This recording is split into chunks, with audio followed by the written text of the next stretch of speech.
ፊትሽን ነበር ማቃጠል ሰምኛለሽ ድጋሚ ቺኔ እንዳሰነዝርሽ እሺ አደይ ፍቅር እዚህ ምን እየሰራሽ ምግብ እንድሰራላት ያዘዘችኝ ነበር የኔ ጥፋት ነው መስራት ነበርብኝ ምን ማለት ነው ይሄ ደግሞ ይኸውልሽ አደይ አንቺ ለአንድ ለሶስት ቀን ማረፍ አለብሽ ፍቅር ምን ፈልገሽ ቤቱ አልተጸዳም ምግብም ደግሞ ምንም የለም ሁሉ ለካ ምንም ነገር አልሰራም በጣም ይቅርታ እኔ እኮ የቀደድሽ መስሎኝ ነው አሁን እንሰራልሻለሁ እሺ እንዴ አንቺ አስመሳይ አሁን ዴቭ ሲመጣ ነው ያዘንሽልኝ የምታስመስይ ፍቅር ምን ዴቭ አንተ ከመምጣት በፊት እኮ እየዛተችብኝ ነበር ውጪ እሺ አሁን ደግሞ ምን አደረኩ ፍቅር ውጪ ከዛ ሳሎን ብቻችን እናወራለን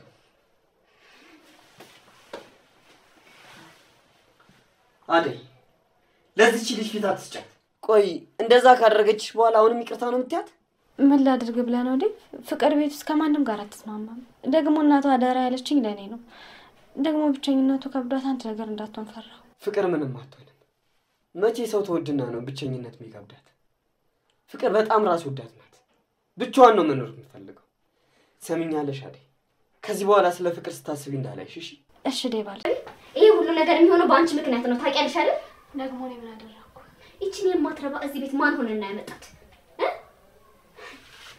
ደግሞ ይሄ ልጅ በጣም ሳይጎዳል ቀር መታሸት ይኖርበታል አንቺ ልጅ ደህና ነኝ ተሽሎኛል እግዚአብሔር ይመስገን በጣም ጥሩ አሁን ተነሽና ወደ ስራ ካደ ምን ያጋድምሻል ቶሎ በይ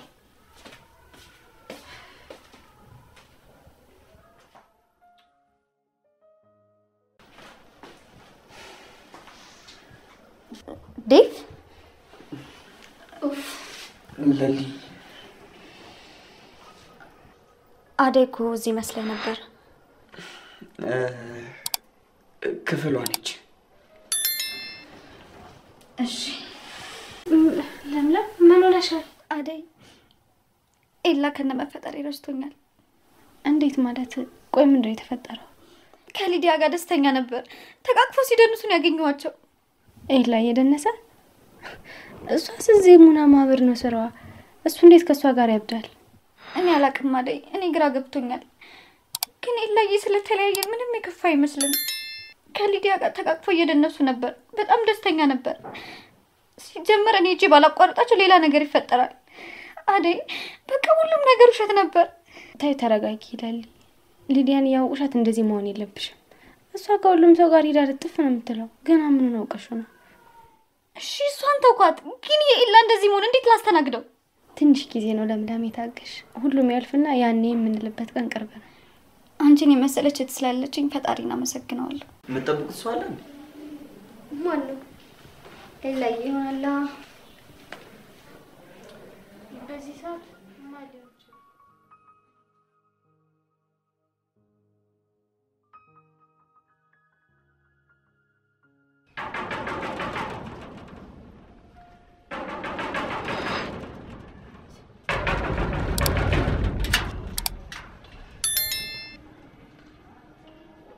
ቤዛ ትንሿ ሰይጣን እዚህ ምን ትሰራለሽ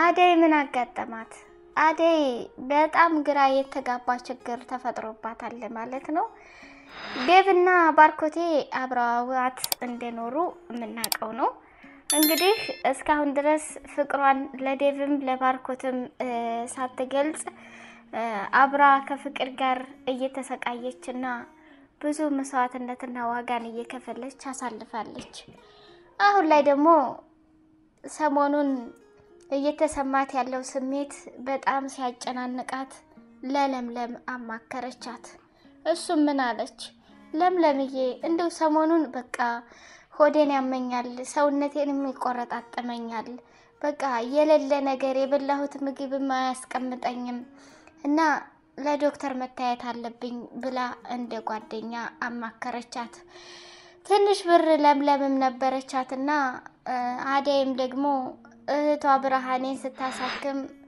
እንዲሁም ደግሞ ዳይመንድ የሰጣት ብር ነበርና እሱን ይዛ ወደ ሆስፒታል ሲሄዱ አደይ ስትመረመር የዶክተሩ ምርመራ ምን ሆነ?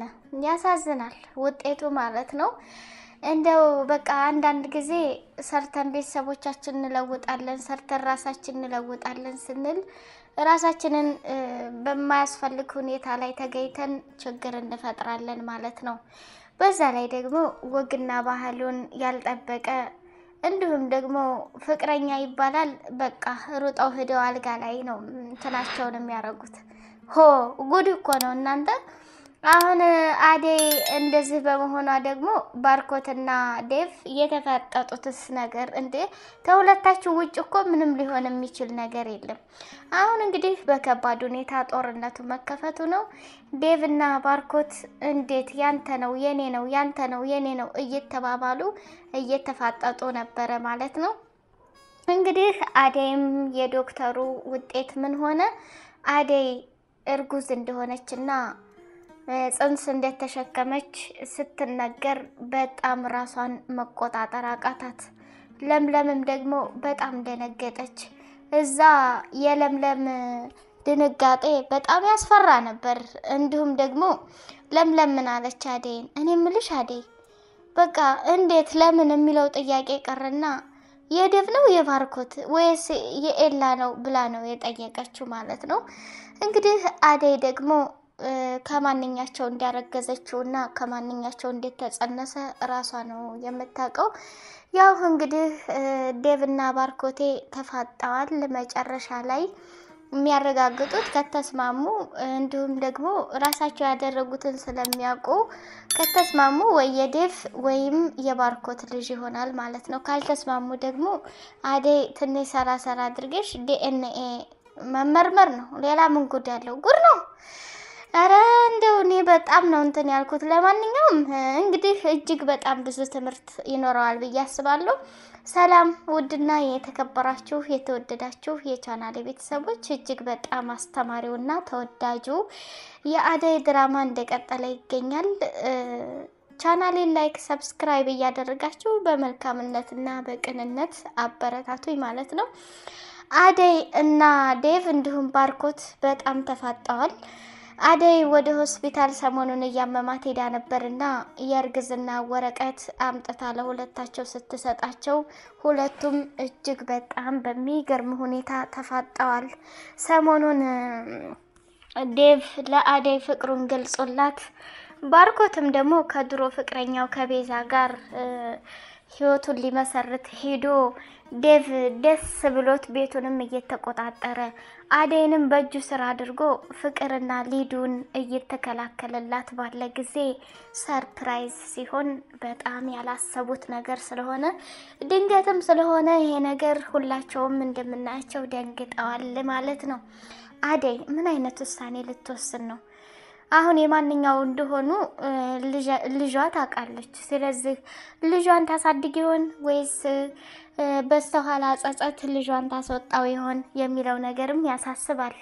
አደይ እንደምናውቃት እንግዲህ እህቷን ለማስታመምና እናቷን ለመርዳት ነው በፍቅር እንደዛ እየተጠፈጠፈችም እንዲሁም የግድያ ሙከራ የመደፈር ለካም ንጉሱና ደመቀም እኮ አግተዋት ነበር። ይሄ ነገር የንጉሱ ይሆን እንዴ? እኔም እኮ ግራ ተጋባው። ምክንያቱም እዛ ላይ እንዳልነኳትና ምንም እንዳላረጓት ንጉሱ ሊደፍራት ሲል ደመቀ ማነው ዳይመንድ ስለደረሰላት እንዴት ንጉሱ ሊሆን ይችላል የሚለውም ጥያቄ ሆነ። ለማንኛውም አደይ እንግዲህ ያመለከተችው ዴቭና ባርኮት ላይ ነው። እይታዋም እንዲሁም ደግሞ የፊቷ ድንጋጤ የሚታይባት ማለት ነው። ለምለምም ደግሞ አይዞሽ ጓደኛ፣ ይህም ነገር አልፎ ያኔ የምንለው ይሆናል። ስለዚህ ምንም ይሁን ምንም በቃ ለበጎ ነው፣ ራስሽን ጠብቂ ብላ ለምለምም ራሷን መቆጣጠር አቅቷት ተሆስፒታል እንግዲህ አደይ እርጉዝ መሆኗን ለለምለምም ተነግሯት ተሆስፒታል ወጥተዋል ማለት ነው። ለምለም እንግዲህ ከአደይ ጋር አብራ ተቀጥል ይሆን ወይስ ከኤላ ነው ያረገዘችው ብላ ጥርጣሬ ያድርባት ይሆን ወይ? ኤላስ ምን ወሰነ? ወደ አባቱ ጋር ሊሄድ ነው ወይስ ከሷ ጋር ሀሳቦችና ችግሮችን አስተካክሎ ከለምለም ጋር ሊኖር ነው ወይ የሚለውንም በጉጉት ምናይ ይሆናል።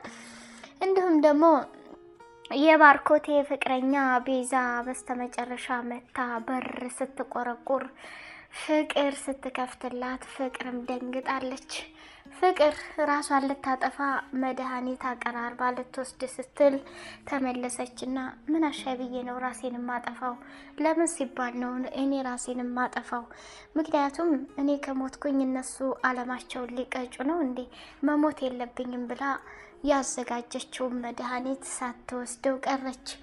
አሁን ላይ እንግዲህ ዴቭን ለራሱ ክችን እንዶም እየሰራች እቅፍ አደረገችውና ዴቫ በቃ በጣም ከፍቶኛል፣ ምግብም የሚሰራልኝ አጣሁኝ፣ እምበላው ሳጣ ሲርበኝ እንዶም እየሰራሁ ነው፣ አብረን እንበላለን ብላ እቅፍ አደረገችውና ከዛ ልቡ ላይ ተለጥፋ ፍቅር ፍቅር ሲያጫውታት ለሊ ወይም ለምለም መጣችና እንዴ ዴቭ ብላ ስትል በጣም ነው የደነገጠው ማለት ነው ዴቭ። ከዛ ፍቅርም ኡፍ ሰይጣን አሁን ምን አመጣሽ ብላ አለች። ሊዱ ደግሞ ከኤላ ጋር ሄዳ ነበርና ሁለተኛ እዛ ቤት እንደማትሄድ እንዲሁም ደግሞ እንደማይወዳትና ለሷ ቦታ እንደሌለው እርግጥ አድርጎ ነግሯታል። እሷም ተቀይማ መታለች ማለት ነው።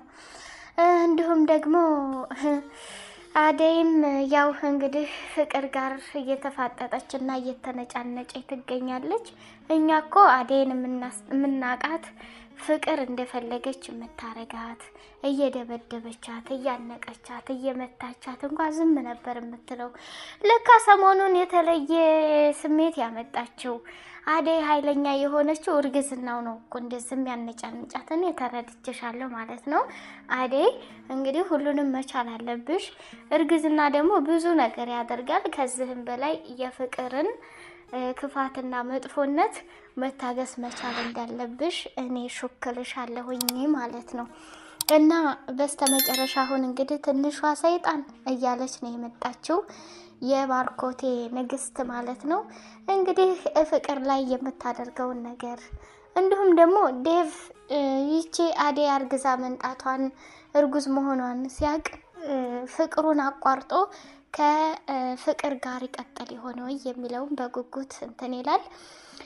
እና ሊሊ ደግሞ የኤላን ቤት ልታጸዳ ስትመጣ ከሊዲያ ጋር ኤላ እየጨፈሩ ተለጣጥፈው ስታይ ራሷን መቆጣጠር አቅቷት ያኔ የሚያስፈልገውን ስራ ሰራርታ ተመልሳ እየተቃጠለችና እየተናደደች መታ ለአደይ ነገረቻት።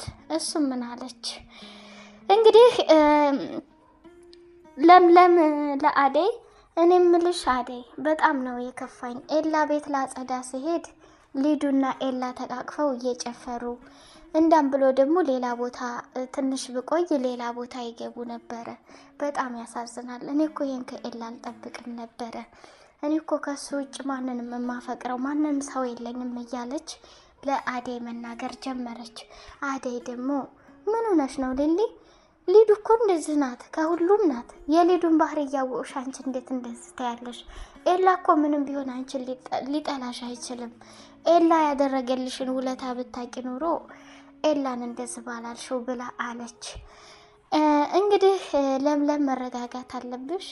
ኤላ ወደ አባቱ ጋር ሊሄድ ሲል እንኳ ደሞዝሽን ለዴቭ እንደሚከፍልና አንቺ ሌላ ቤት ሄደሽ እንደማትሰሪ አደራ ብሎት ነው የሄደው ማለት ነው። ስለዚህ አንቺም ደግሞ ይሄንን አይነት የሚያስብልሽ ባይወድሽና ባያስብሽ ኑሮ ሌላ ቤት ሄደሽ ብትሰሪ እሱ ጉዳይ አይሰጠውም ነበር ማለት ነው።